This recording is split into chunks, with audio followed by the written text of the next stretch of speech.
নমস্কার বন্ধুরা, তোমরা সবাই কেমন আছো? জানো তো, মায়ের হাতের রান্না খেতে না অপূর্ব লাগে।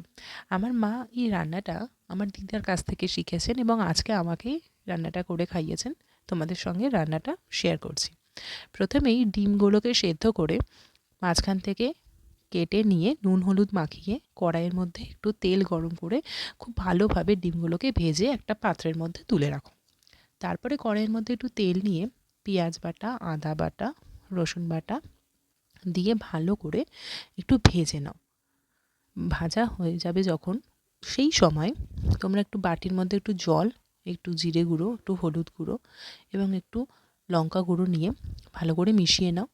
তারপরে তোমরা একটু চেক করে নেবে যে কড়াইয়ের মধ্যে যেই পেঁয়াজটা ভাজা হচ্ছে সেটা যেন ঠিকঠাকভাবে রান্না হয়।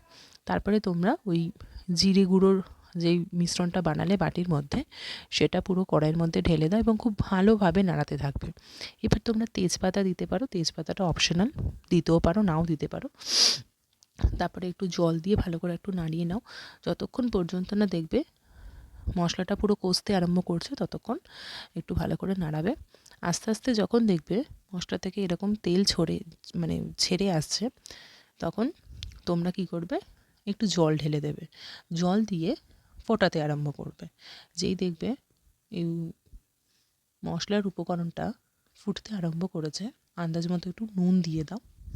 তারপরে তোমরা একে একে ডিমগুলোকে এর মধ্যে দিয়ে দেবে।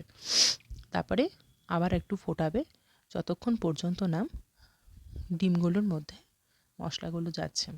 মোটামুটি 2-3 মিনিট ফোটালেই হবে। তারপরে তোমরা গরম গরম সার্ভ করবে এবং বাড়িতে অবশ্যই ট্রাই করো। কেমন হয়েছে আমাকে জানাতে ভুলো না। আর লাইক, কমেন্ট, শেয়ার আর সাবস্ক্রাইব করতেও ভুলো না। Thank you.